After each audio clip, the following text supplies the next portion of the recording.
I'm Justin Lesko, Brazilian Jiu Jitsu brown belt and former pro MMA fighter. Today on the show, I have a special guest that I am very excited to chat with. And first things first, since he's fighting in the UFC this weekend, I think maybe I should ask him why the UFC picked Venom as their official outfitter and not Epic Roll. Although I don't think he was involved in that decision. But whoever made that decision really dropped the ball. If you're a grappler, you need apparel that is designed specifically for you by grapplers, and that's exactly what Epic Roll is. Gis, rash guards, t-shirts, joggers, fight shorts, hats, artwork, anything you could ever need you can find at epicrollbjj.com. And when you use the coupon code podcast15, you can get a 15% discount off your order. You can also follow them on the gram at epicrollbjj. You should look your best both on and off the mats, and the best way to do that is with Epic Roll. epicrollbjj.com, coupon code podcast15. Check it out. My guest today has been a contestant on The Ultimate Fighter. He's been fighting professionally since 2008. He's tied for the most UFC fights in 1 year, and he has over 20 fights in the UFC. He's fighting Wellington Turman this weekend at UFC on ESPN 30. Please welcome to the show, Smiling Sam Alvey. Smiling Sam Alvey is joining us today, and if you don't know, you should know. He's fighting in, I think, 6 days from the time of this recording. So, Sam, thank you for coming on and giving us a little insight into what's going on in the week leading up to a fight. Oh, you are so welcome. Thank you for wanting me on. I really appreciate that as well. So you have the fight coming up on Saturday. You know, you were supposed to fight a few weeks ago, and that fell through at the last minute. You know, what does that look like on your end when a fight falls through and they're trying to reschedule? Like, what is that panic like? Yeah, panic's the wrong word. It's disappointment. I love fighting. I enjoy it. And honestly, I enjoy what happens after I'm done fighting. When I'm done fighting, I can eat, I can not work out, I can relax a little bit. And I love that. And so I was actually heading to the airport when I got the text message from Mick Maynard saying, "Hey, Sam, his visa fell through. He can't get there. Your fight's off." I said, "Oh." He said, "We're going to try and find somebody for you, but I wouldn't hold my breath." He said, okay. So they tried. They looked for a few other people, but at the end they said, "We don't have anyone that can step up for this week, but we have Turman who will be good to fight in a month from now." I said, "Are you good with that?" And I said, Let's do it. So I took most of that week off. I trained, but not terribly hard. I ate some bad food, enjoyed myself a little more than I should have, just to let the mind rest a little bit. And then come that next Monday, I got my training pants on and started fight camp again. What kind of adjustments did you have to make in camp with a switch in opponents? Was it sort of business as usual when you got back in on a Monday, or did you have to change the whole game plan? The nice thing about the guy I'm fighting now is he is completely different from the guy I was supposed to fight. Like, no similarities at all. Right. So it's like, oh, fantastic. Everything I just worked on trying to perfect is probably not going to be what I do this time around. So I had to switch up more a mental thing than anything. How I wanted the fight to go, how I wanted to win the fight changed more than anything. From an outside viewer looking in, I think you have the power to do some damage to a guy who's just been knocked out 2 times in a row. I've over 70 fights. I've got 20. This will be my 22nd fight in the UFC. At this point, if you don't know my game plan, it's because you've never watched me fight. And my game plan is always, I'm going to touch him and knock him out. And that he's been knocked out before is a great sign for me. It means that people that don't hit as hard as I do have found a way to touch him. Now I'm going to do the same thing. I'm going to find a way to touch him. You mentioned eating a little bit and giving your mind a little refresh in that time in between cancellation and back to training. And this fight is at 185. You've previously fought at 205. Is that a rough cut for you to 185? Well, my last fight was 185 as well. So my last, it's never easy, but it's doable. and I'll be the bigger opponent again. So that is nice. I do like the size advantage, and as long as I can make 85, I'll make 85. I would assume you have sort of your ritual down now of how you get to 185. Do you follow the same process every fight week, or is it depend on how you're feeling going into that particular fight week? I know what works, so I stick with what works. I'm water loading now. I'm drinking 3 to 4 gallons of water a day. I'm keeping my carbs, or I still have some carbs right now, but tomorrow night I cut those out. I still have all the sodium I want, but I cut that out soon. And I know what if I weigh under if I can get to 200 by Tuesday, it'll be an easy cut. I won't ask you what you weigh right now. I won't break the code, but I'm wishing you that you weigh under 200 so you have an easy cut. But this is what, your 21st fight in the UFC? 22nd fight in the UFC. This one will be 22nd fight in the UFC. Did you think when you started MMA you would be at a point where you were fighting your 22nd fight in the UFC? when I started MMA. I didn't know there was a UFC. I didn't Okay. have any. I didn't mean to be a fighter. I just kind of stumbled into it. It turns out I hit pretty hard and I can take a punch, and that was all I needed to begin with. Um, so yeah, I didn't know this was going to be something I do. I had no plans of being a fighter. I was probably 7-1 or 8-1 as a professional before I ever learned about the UFC.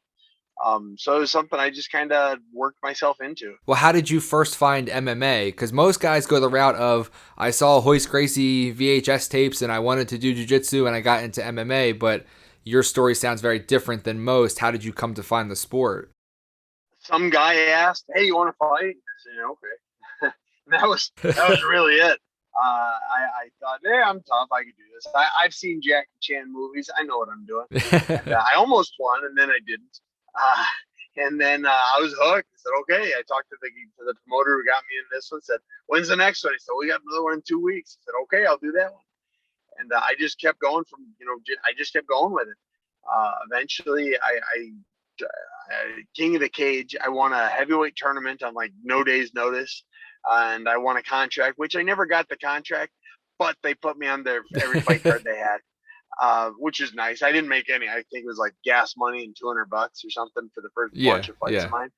But I didn't mean to be a fighter. It was just something I enjoyed doing, and I got gas money to go up north, so it was great. Obviously the name of our show is that Jiu Jitsu podcast, so I have to ask you some Jiu Jitsu specific questions. If I creeped correctly on your Instagram, you're a brown belt in Jiu Jitsu currently, correct? I am. It's taken me 15 years to get there, but I'm a one stripe brown belt right now. Oh, I got you beat. Mine's up here. I got 2 stripes on mine, so obviously, Oh, I'm way cooler. way cooler.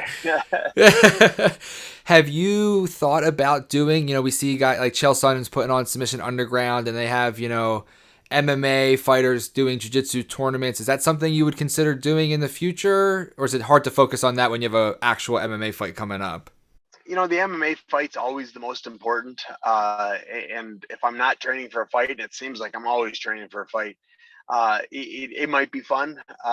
But at the end of the day, I'm a prize fighter. If the prize is big enough, I'll do anything. You want me to fight a bear? The prize just got to be big enough, and I'll do it. And that's kind of the end of what it comes down to. Combat jiu-jitsu is a lot of fun. Love watching it. But if it's not paying like I need to get paid to support my family and my life, I probably won't do it. All right, I was trying to set something up where maybe I could get Uncle Chael to get me a match against you on Submission Underground, because I think 2 guys with red beards going at it would be fun for everybody. But I'll make sure he gets the prize big enough.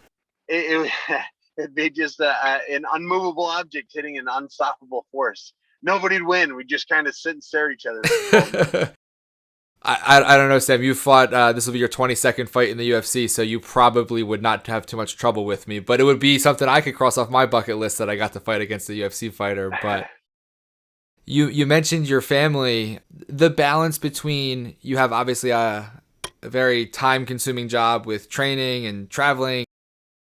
How do you balance that between being a professional UFC fighter and having a family and having 5 kids? It's just something I've always done. I never knew any other way. I just, fights happened and I had kids, so I just took care of everything.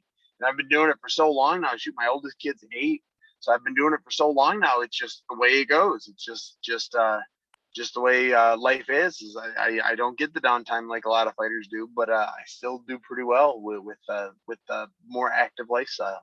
The question I get a lot is, if my kids wanted to be fighters, how would I approach that?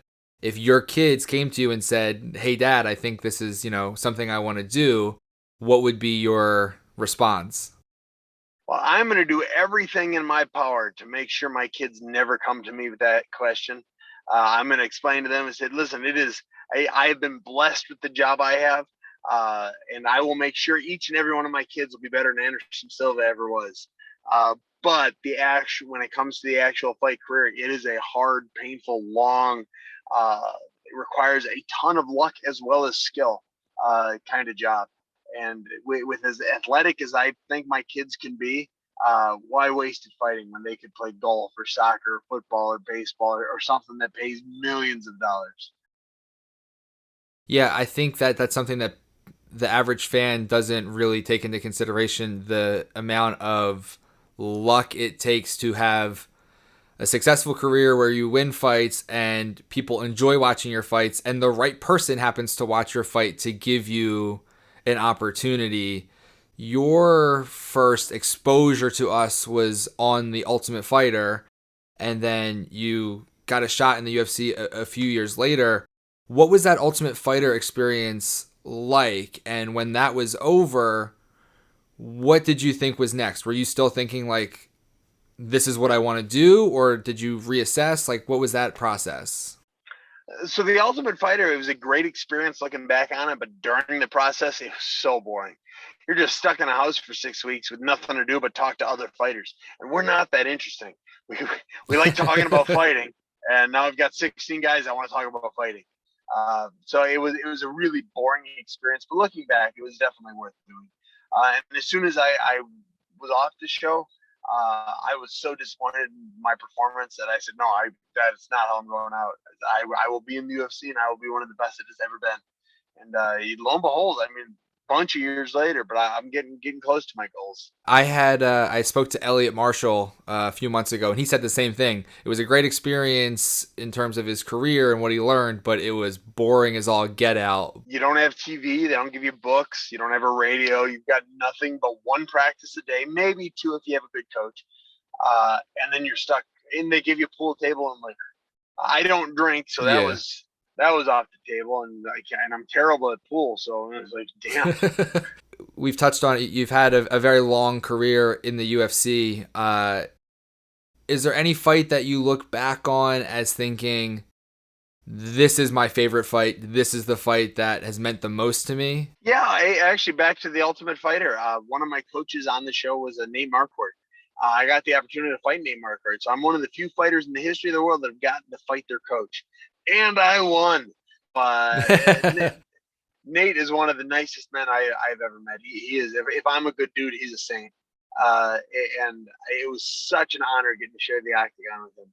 And he was just that fight. I really admire. I really admire myself and him for. When you have this fight coming up on Saturday, I won't ask you for a prediction because I think, as you said earlier, everyone knows that you're gonna try to put him to sleep as best you can. What do you know about Turman, and what do you think his game plan is, and what do you think he's going to look to do in the fight? Everybody that watches Turman says, "Oh, he's going to try and wrestle you, Sam," because that's what he does in all of his fights. But I'm not so sure. I've got really good takedown defense, and it's at this point it's pretty apparent. I don't know if he'd be able to get me down. I don't know if he's willing to try to get me down. So it might turn into a stand-up fight. He's very quick. He's got those jiu-jitsu hips where the kicks can go high or low, and you don't know which, when, or where. And he's got short arms, but he's very built. He hits very, very, very powerfully. So I'm prepared to box him or kick at him or keep it standing if that's the way he wants to go. And I am convinced my jiu-jitsu is as good as his. So if I need to, I will take his ass down and beat him up too. All right, so I'm gonna mark that down, that you're gonna take him down and you're gonna submit him. So I'll put that up on the gram on Friday before the fight. I'm gonna count it. Round three submission. I don't think you're serious, but I'm gonna pretend you are. Sam, I'll let you get out of here. I don't want to tie up too much of your time, but like I said, I really appreciate you coming on during a fight week where you're finalizing things for this fight. Thank you so much for coming on and hanging out for a little bit. Oh, it was truly my pleasure. Thank you again for having me on, sir. Yeah, absolutely. And maybe after you knock this dude out, you can come back on and tell us a little bit Brag more about about what it. the put. I'll be watching, and good luck, my friend. Hey, thank you so much. I really appreciate that. Big thank you to Smiling Sam Alvey for coming on the show. If you enjoyed this video, please give it a big thumbs up. Make sure you're subscribed to the channel. There's a ton of content coming in the next few weeks, so you don't want to miss it. I'll see everyone in the next video.